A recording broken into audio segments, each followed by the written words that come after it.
Hello, I am a single woman in my 60s. Since childhood, I held on to the belief in a reciprocal philosophy, thinking that my hard work and dedication would be met with equal effort in return.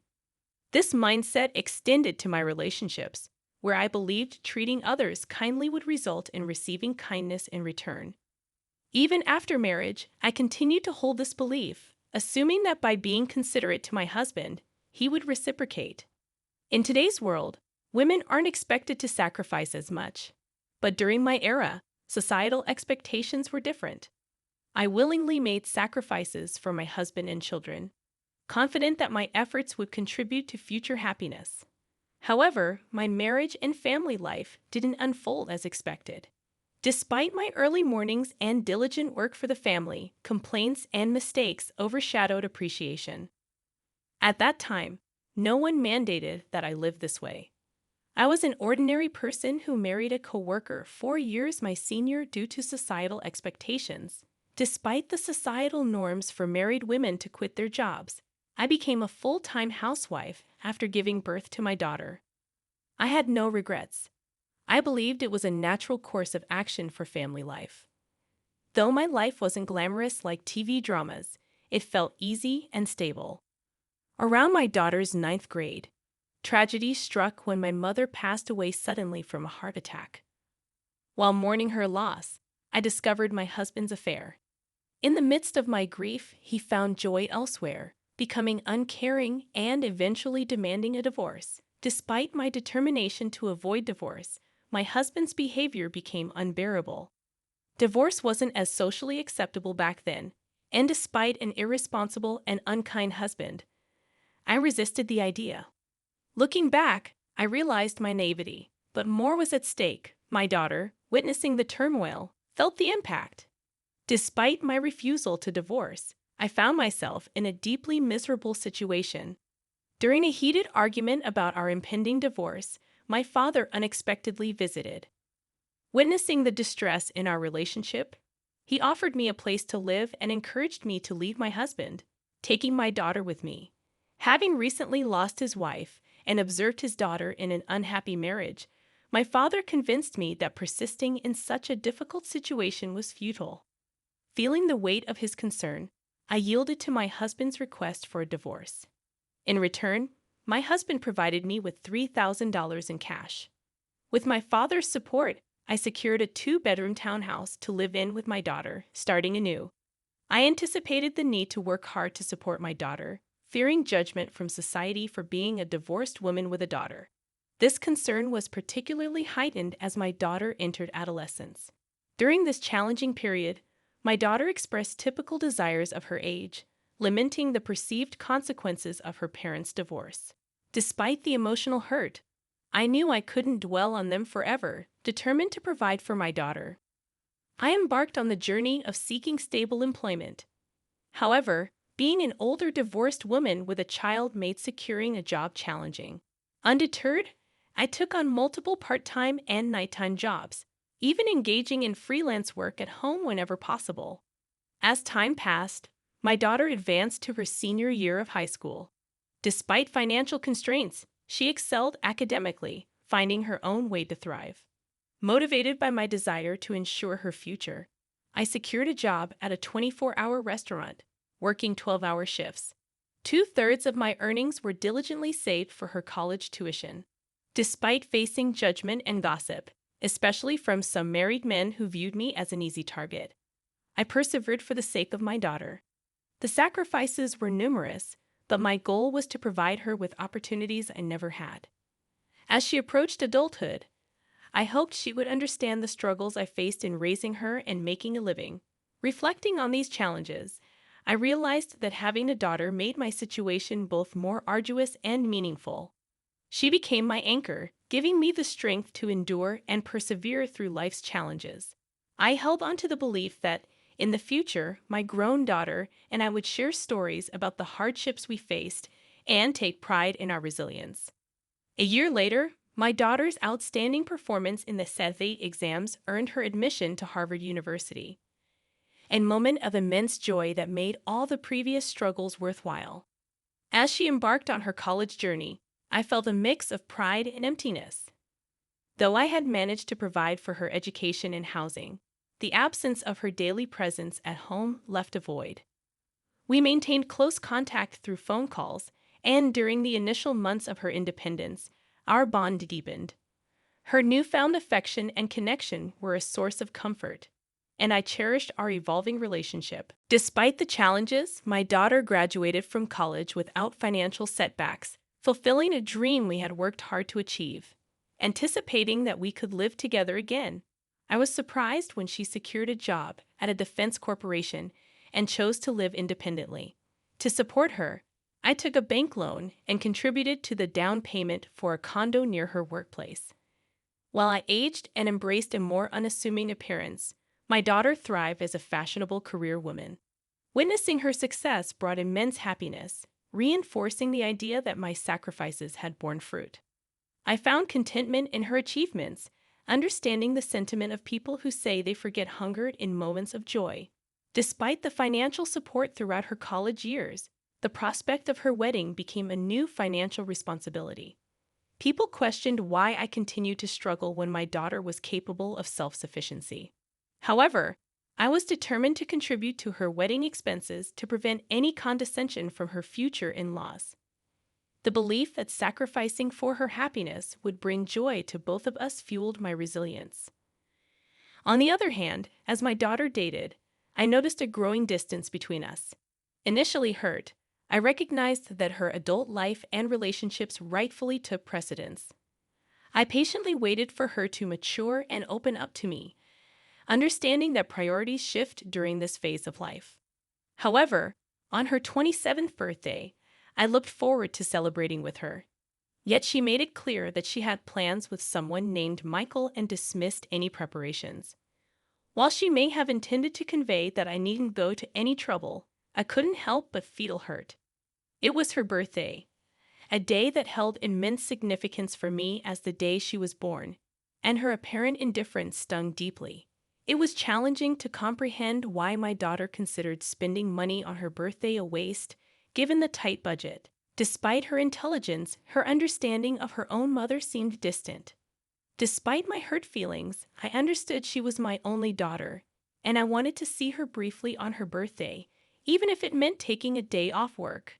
On that day, I meticulously paid attention to my appearance before going to her workplace. However, what awaited me was an unexpected and emotionally charged encounter in the company lobby. I saw my ex-husband with his mistress, individuals I never wished to see again. Doubting how he found out and came there, I frantically called my daughter, only to be abruptly hung up on as she claimed to be busy with a meeting. Feeling dumbfounded, I turned around, only to hear my daughter happily calling her dad and embracing him with a bright smile. Her boyfriend seemed familiar with my ex-husband and his wife, adding to my fury. In that moment, I felt betrayed, as if the whole world conspired against me. Drained of meaning, I hastily left the scene. Reflecting on that day, I felt the desire to confront my daughter and ex-husband, but an overwhelming urge to escape prevailed. Despite my inner turmoil, I couldn't muster the courage to call my daughter. Unexpectedly, my daughter showed up at home one day, announcing her decision to get married and handing me an invitation card. The surprise turned into shock when I saw the names on the card. Although she was my daughter, I felt an intense urge to throw her out of the house. I questioned how she, my own daughter, could present such an invitation. I confronted her, expressing my hurt at being treated like a guest at her wedding, emphasizing my role as her mother.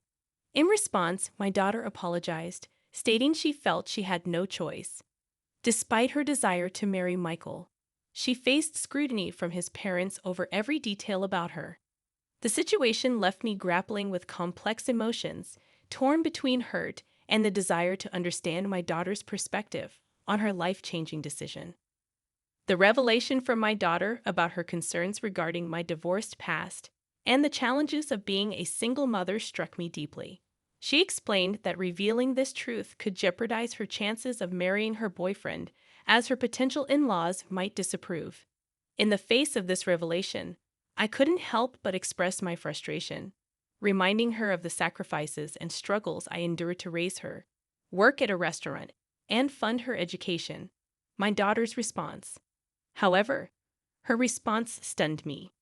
She dismissed the past, stating that her father and his new partner, the woman who played a role in breaking our family, had already met with her future in-laws.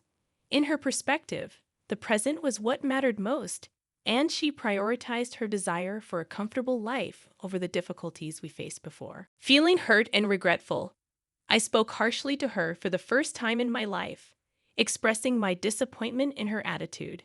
In turn, she suggested that if I wanted to drop her from my life, I should repay her for the money I spent raising her. This exchange led to a heated argument, and she left my house in anger, proclaiming that we were now strangers. Devastated by the turn of events, I questioned the purpose of saving money for her wedding and felt a deep sadness when I looked at the wedding invitation she had left behind, with a different name printed where mine should have been. 3 years later, I received news that my father, who had been living independently to avoid burdening me, had fallen ill. Sadly, I learned about his condition only after his passing. The realization of being a poor daughter to him hit me hard. A few months later, I inherited a small condo where he had lived, a bittersweet reminder of the family ties and struggles that shaped my life. Upon realizing that I had money saved from my daughter's wedding in the savings account, I decided it was time to live for myself, even if it seemed somewhat late in life. I pondered the idea that in today's world, trusting only one child and sacrificing for them might not be the most fulfilling path. It was a realization that I should prioritize my own desires and needs before it became too late for me to enjoy life. As I contemplated this shift in perspective, a real estate broker and close friend from the restaurant where I worked suggested that I consider what I truly wanted to do. Despite societal expectations for women to sacrifice, I felt the desire to break free from that mold and live for myself. I harbored a feeling of regret and sorrow for the sacrifices I made over the years, and I yearned to pursue personal fulfillment. Inspired by my friend, I embarked on studying the real estate business and even delved into auction biddings. With some savings and money from selling my late father's condo, I seized the opportunity to take on a new challenge. In the surprising turn of events, I became a building owner overnight, residing in a prime location. 6 months later, after returning from a mountain climbing adventure, I found myself on the top floor of my building, now transformed into my home. Unexpectedly, someone knocked on my door, and I debated whether to pretend not to be home due to fatigue. However, curiosity prevailed, and I opened the door to find my pregnant daughter with a chubby-cheeked toddler in her arms. Tearful and distressed, she explained that she had been deceived by her husband, who turned violent and had affairs. Faced with impending childbirth and raising her young daughter, she sought refuge with me, despite my initial shock and the lingering hurt from our previous arguments. I couldn't turn my back on my daughter in need. She revealed that she had heard about my newfound success in real estate and wanted assistance. Despite the painful history between us, she pleaded for help, pointing out that she had a share in the money I had acquired from my wedding savings and inheritance. Caught between anger and compassion, I couldn't deny my daughter's plea for help. Despite her past actions, I recognized the vulnerability in her situation and knew that as a mother, I couldn't turn her away. The complexities of our relationship resurfaced, prompting me to grapple with the tangled emotions of love, disappointment, and the inevitability of family ties. I confronted her, saying, "I was the one who saved money for your education and your wedding, but you told me to get out of your life.